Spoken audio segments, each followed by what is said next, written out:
إن الحمد لله وحده والصلاة والسلام على من لا نبي بعده وآدم بين الماء والدين فمن تبع بأحسن إلى يوم الدين أما بعد فقد قال الله تعالى في كلامه المجيد وفي فرقانه الحميد أعوذ بالله من الشيطان الرجيم بسم الله الرحمن الرحيم إن الله لا يستحي أن يضرب مثلا ما بعوضة فما فوقها فأما الذين آمنوا فيعلمون أنه الحق من ربهم وأما الذين كفروا فيقولون ماذا أراد الله بهذا مثلا يضل به كثيرا ويهدي به كثيرا وما يضل به إلا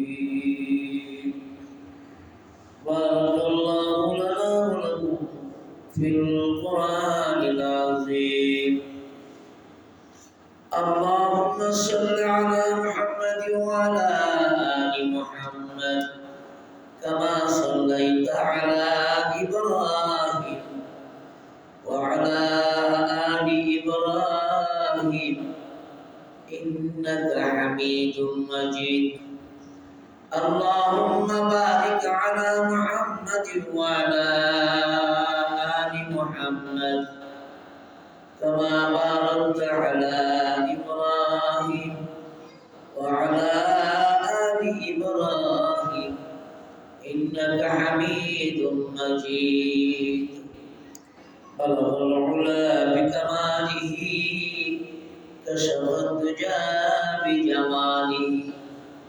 حسنت جميع خصاله صلوا عليه وآله يعشق مسديها وهي أول وهي آخر وهي ظاهر وهي باطن وهي ياسين وهي طه بلغ العلا بكماله كشف الدجى بجماله حسنت جميع خصاله صلوا عليه وآله اللهم صل وسلم وبارك عليه الحمد لله মান আল্লাহ আমাদের দরবার শুকর যিনি আমাদেরকে রমজান শরীফে আসলে সূরাতুল বাকারা 25 নম্বর আয়াত তেলাওয়াত করছি কাফের মুশরিকরা যেরকম ভাবে আল্লাহর নবীকে ক্রিটিসাইজ করত মুনাফিকরা এরকম ভাবে ক্রিটিসাইজ করত এই সূরার প্রথমে কাফের মুশরিকদের কথা যেরকম আছে মুমিনের কথা আছে মুনাফিকদের আলোচনা চলতেছে মুনাফিকদের কিছু কথা আল্লাহ পাক কোরআনে কারীমের মধ্যে বলেছে সেই মুনাফিকগণ এখনো আছে কিয়ামত পর্যন্ত থাকবে আমার দিকে চল একটা আয়াত তেলাওয়াত করছি অর্থ হলো এই যে কোরআনে কারীম পবিত্র জায়গার মধ্যে ছোট ছোট কীট পতঙ্গের কথা উল্লেখ করছে এটা কেমন কোরআন হলো কাফের মুশরিকরা এরকম ক্রিটিসাইজ করে কথা বলতো সাথে সাথে মুনাফিকরাও হ্যাঁ এটাও জানে না আছে না এখন এরকম এই জাতের মানুষ আছে না লোকের সামনে পয়সা এমন তোমার লোক আছে এমন তোমার লোক আছে না আল্লাহ রাব্বুল আলামিন নবী আপনি জানায় দেন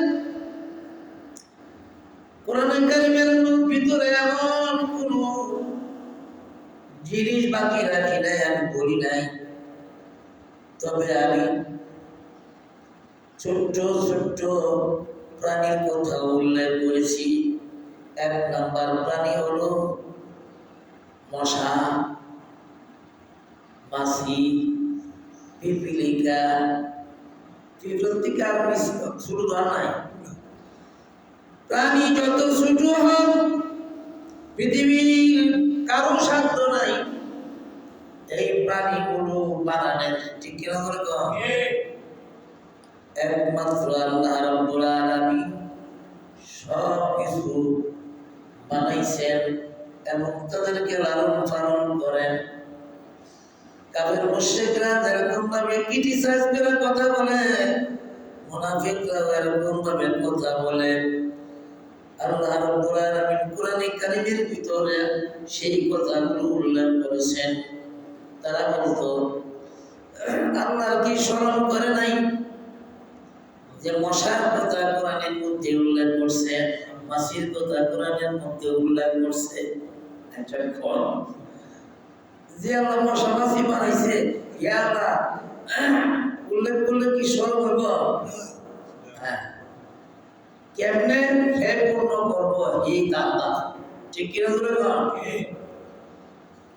বর্তমানে কোরআনে কারীম অনুযায়ী যারা আমল করে, যারা আল্লাহ, কিছু কিছু মানুষ আছে কেমনে হে পূর্ণ করতে হবে রাষ্ট্রীয়ভাবে থেকে নিয়ে সামাজিক বা পর্যন্ত, এমনকি সাধারণ পাবলিক পর্যন্ত এমন আল্লাহকে হেনস্থা করার চেষ্টা করে।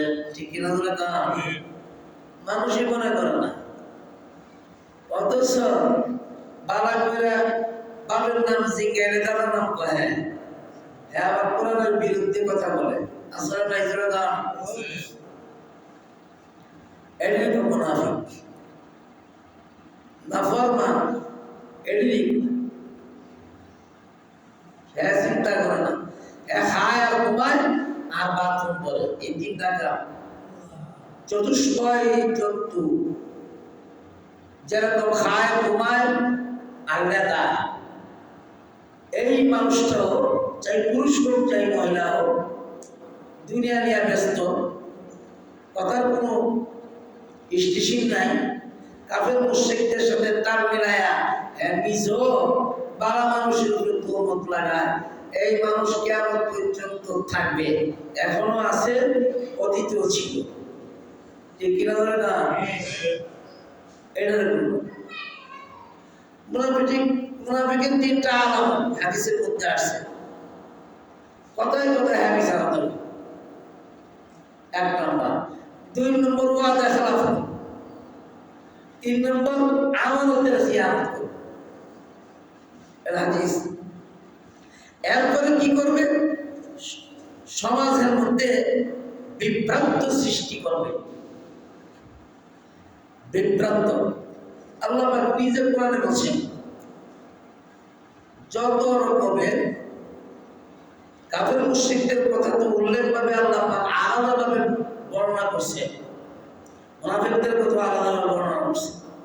তারা সামাজিক ফিতনা লাগাবে, রাষ্ট্রীয়ভাবেও ফিতনা লাগাবে।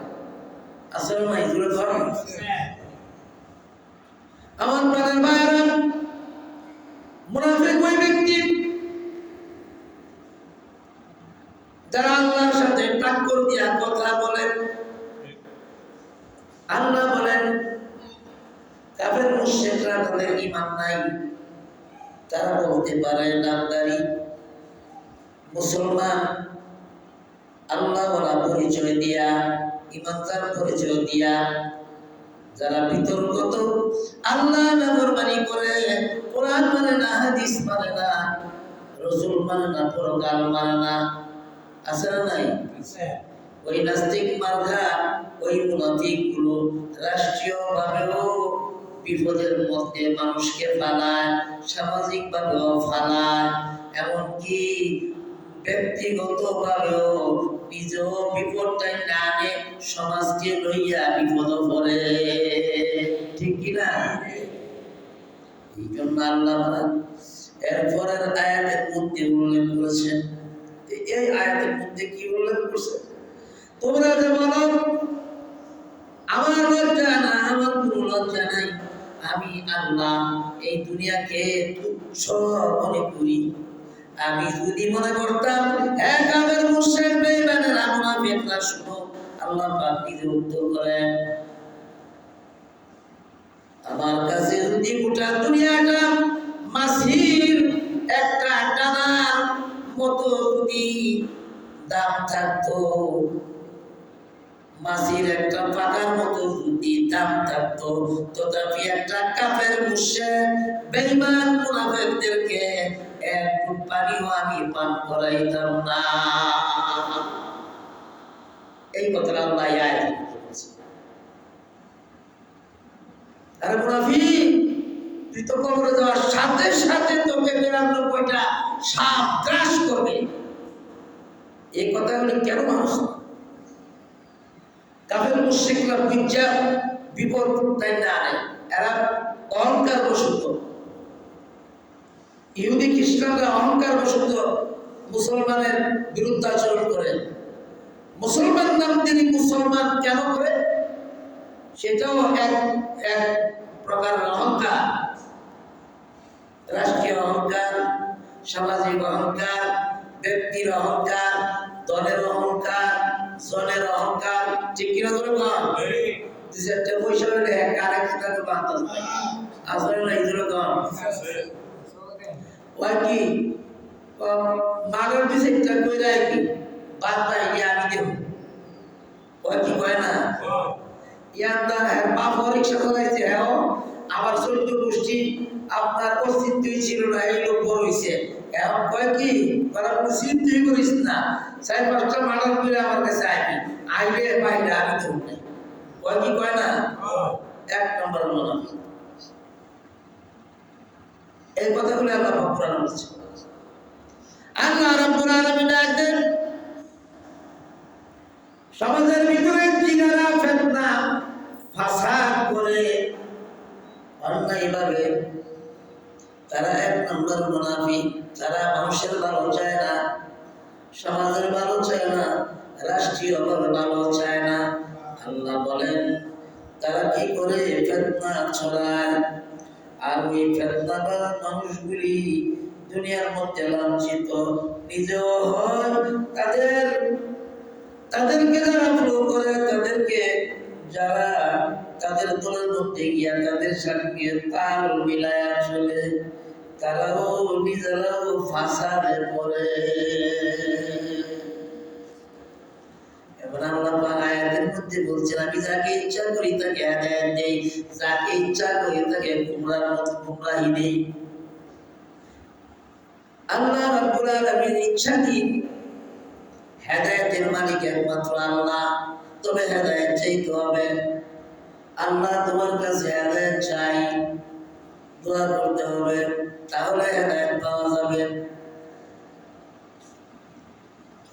আর না চাইলে ইন্নাকা লা তাহদি মান আহবাবতা ওয়ালাকিন্নাল্লাহা ইয়াহদি মান ইয়াশাউ ইলা সিরাতিন মুস্তাকিম।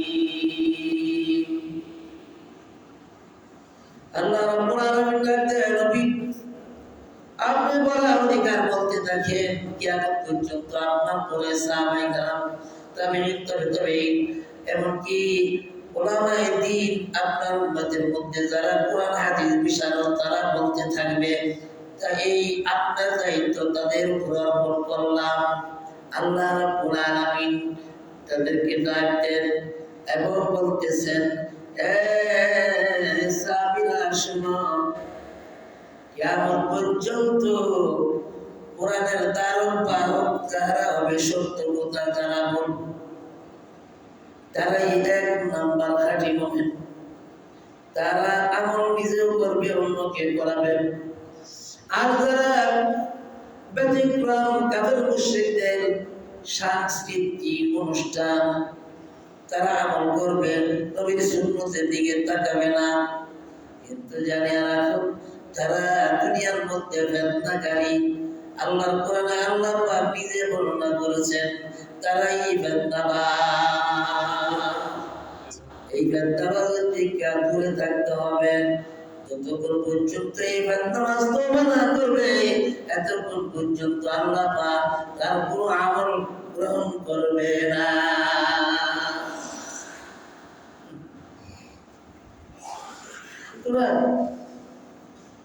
আল্লাহর দুনিয়ার ভিতরে থাকিয়া আল্লাহর নাফরমানি করা, হিংসা, এত হিংসা। এই জন্য আল্লাহ জানে মানুষের অন্তরের ভিতরে ভরপুর হিংসা, একটা বলা আরেকটা ছাড়া, এটা স্বাভাবিক।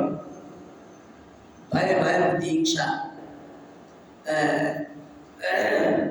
হিংসা না থাকলে ভাইয়ের হ্যাঁ মেরে দেবেন না, ভাইয়ের জমিন মেরে দেবেন না, টাকা মেরে দেবেন না। তাহলে বোঝা গেল অন্তরের মধ্যে হিংসা ছয় না। এই জন্য আল্লাহ বলেন জাহিরি আমল সংশোধন করো, বাতিনি আমল কি সংশোধন করো।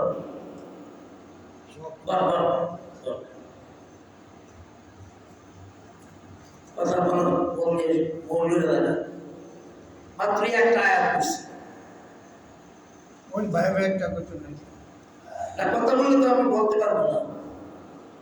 আপনার প্রায় সময় আমি দেখছি কথা বলার সময় আপনার দুনিয়ার কাজ নিয়ে আসে, কথা আগে আনবেন তাহলে ফোন আনবেন, রাখবেন না।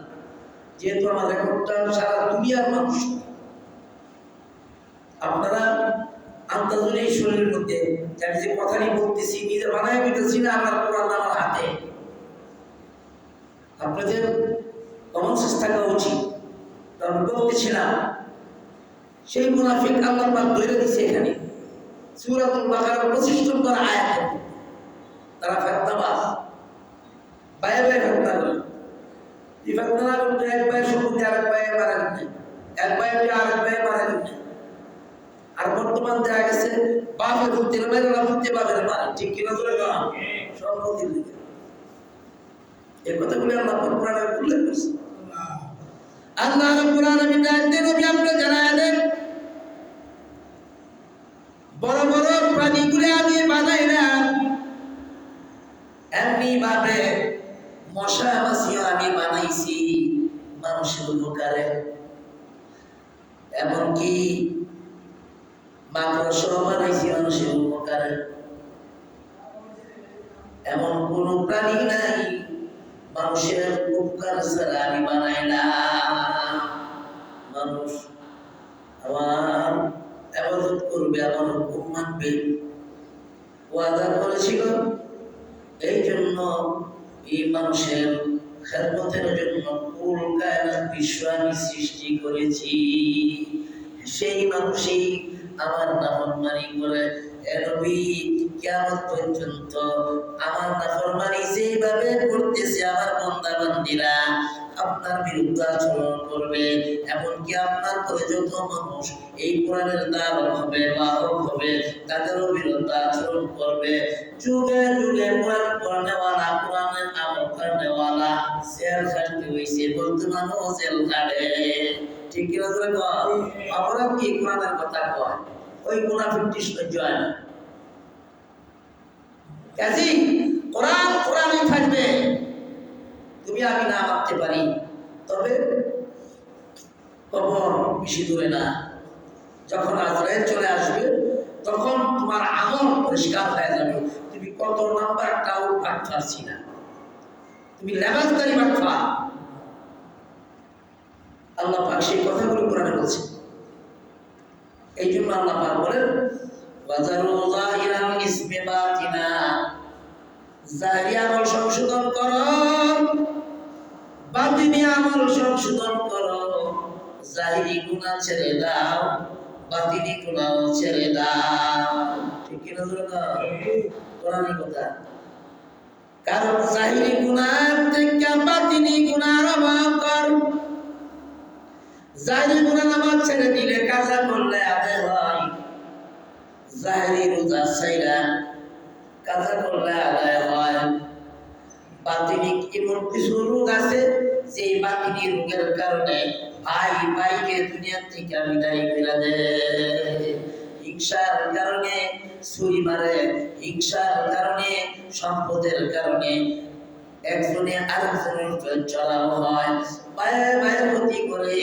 আল্লাহ পাক বলেন সে নিজের ক্ষতি নিজে করলো। হে নবী, সেই ক্ষতিকারক ব্যক্তিটা নামদারি ইমানদার আল্লাহওয়ালা যাই হোক না কেন, সে সমাজের ফিতনাকারী, নিজেও ব্যক্তিগত ফিতনাবাজ, সমাজেরও ফিতনাকারী, এমনকি রাষ্ট্রীয়ভাবেও সে এক নম্বর চিহ্নিত লোক।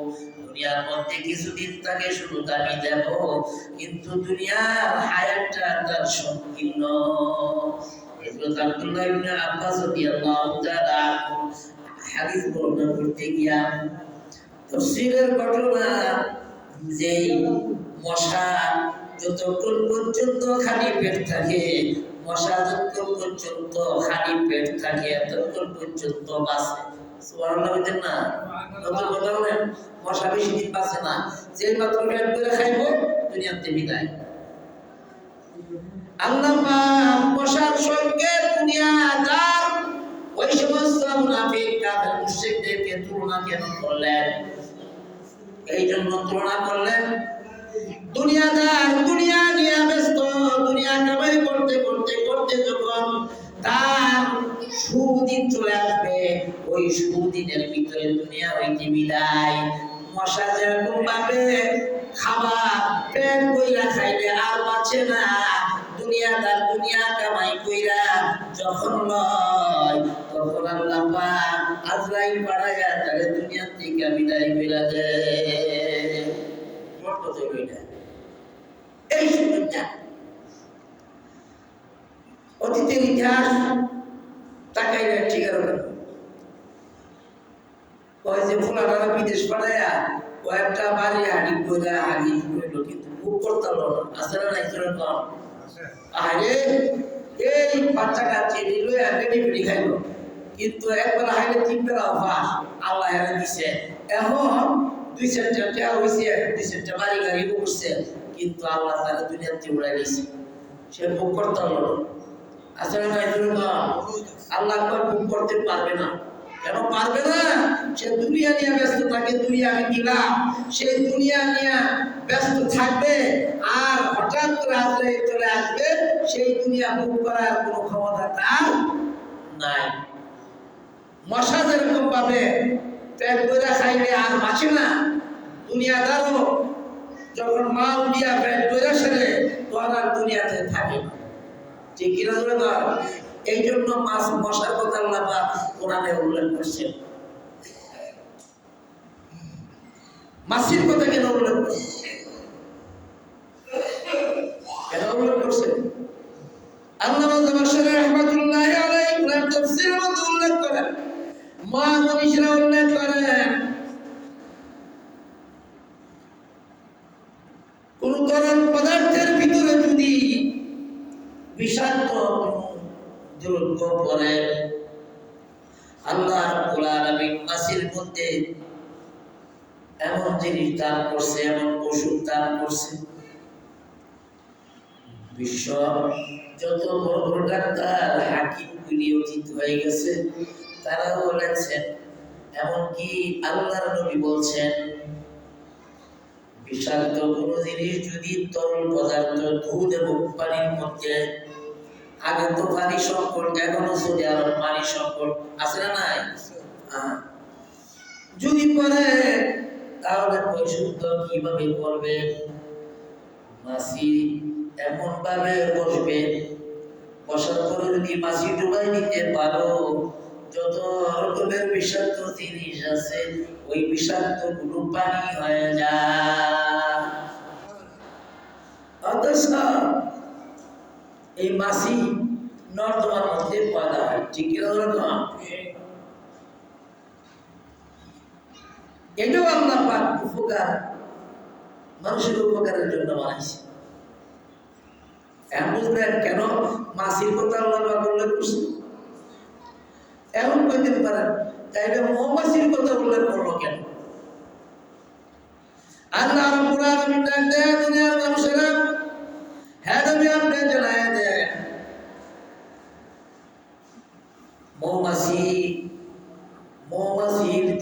আমি একটা সূরা নাযিল করেছি, মৌমাছি মধু আহরণ করে, ঠিক না?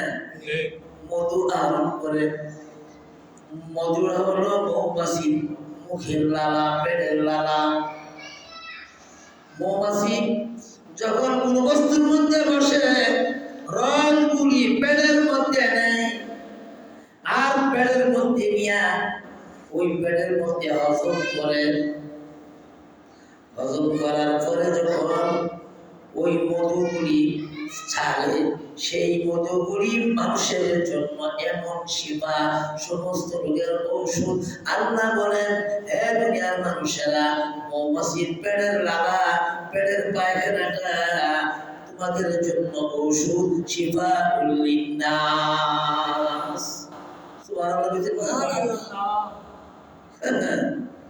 এর লেগে আমি এই মৌমাছির কথা কোরআনে উল্লেখ করছি।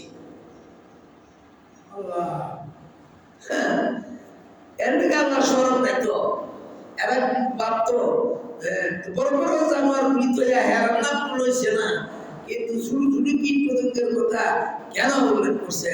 আল্লাহ কোনো লজ্জা শরম না। আল্লাহ তো লাই আস্তাহি, আমার কোনো শরম নাই, আমি বানাইছি সব কিছু, কোন কায়নাত আমি বানাইছি, আবার আমি ধ্বংস করব। ঠিক কিনা ধরে না?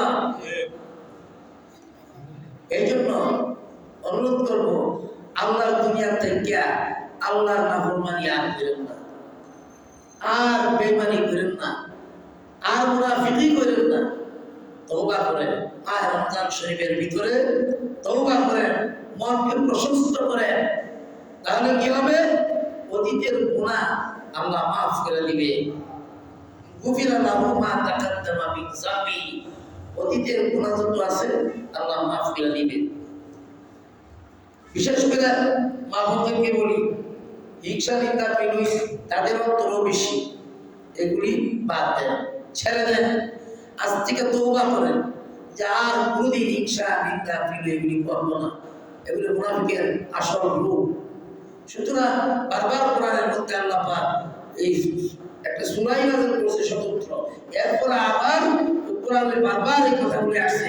মুমিনের কথা যেখানে, মুনাফিকের কথা সেখানে, কাফের মুশরিকদের কথা যেখানে, মুনাফিকের কথা সেখানে। সুতরাং আল্লাহ বারবার এই ওয়াজগুলি কেন করছেন? জাহান্নামের আগুন থেকে উম্মতি মুহাম্মদীকে বাঁচাইবার জন্য। আপনি যদি জাহান্নামের আগুনের ভিতরে ঝাঁপ দেন, এটা আল্লাহর কোনো দোষ নাই। উলুল ফাক উঠলে যেরকম আগুন ফেরা বলে, আপনি দুনিয়ার কয়েকটা সম্পদের মালিক হইয়া আপনার জবান আপনার ঠিক নাই, আপনার দিল আপনার ঠিক নাই, মন ঠিক নাই। একটা মুনাফিক আব্দুল্লাহ ইবনে উবাই বিন সুলুলের মতো, উবাই ইবনে সুলুলের মতো আপনি চলাফেরা, কিন্তু কবরে যাওয়া কিন্তু আপনার মাফ হবে না। ঠিক কিনা ধরে তো? যদি কবরে যেতে হয় তাইলে বাইরে রমজান শরীফের ভিতরে তওবা করেন, আল্লাহর কাছে মাফ চান, ক্ষমা চান, অতীতের গুনার জন্য মাফ চান। এমনকি বান্দার হক যদি নষ্ট করে থাকেন, তাহলে ওই বান্দার কাছে গিয়ে মাফ চান। বান্দা না থাকলে, ওই ভাই যদি না থাকে, তার ওয়ারিসের কাছে গিয়ে ক্ষমা চান। ক্ষমা চাইতে হবে, না চাওয়া পর্যন্ত আপনি তবুও আল্লাহ পাক কবুল করবেন না। এই জন্য নামাজও পড়ে, রোজাও করে, চুরিও করে, বাটপাড়িও করে, চিটারি করে, আছে না? নাই জন্য কবল হয় না। এই জন্য করতে পারে সত্যিকারের নামাজি আল্লাহওয়ালা কোনদিন এইগুলি করতে পারে না। সত্যিকারের আল্লাহওয়ালা কোনদিন চুরি বাটপাড়ি করে না। সত্যিকারের নামাজি কোনদিন বাটপাড়ি চিটারি করে না। সত্যিকারের রোজাদার কোনদিন মুনাফিকি করে না।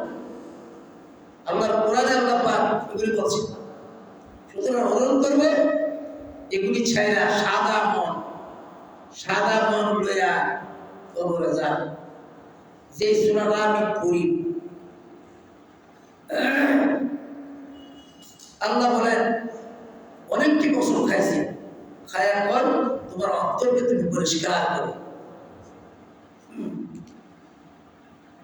অন্তর পরিষ্কার না কইরা কবরে গেলে জাহান্নামের আগুন গ্রাস করবি। অন্তর পরিষ্কার করতে গেলে কি করতে হবে? অন্তরের গুণাগুলি তওবার দ্বারা মুছাইতে হবে। তওবার দ্বারা মুছাইতে হবে। হক বলে বান্দার হক নষ্ট করলে বান্দার কাছে ক্ষমা চাইতে হবে, তার সম্পদ ফেরত দিতে হবে, তাইলে আল্লাহ পাক আপনার দোয়া কবুল করবে।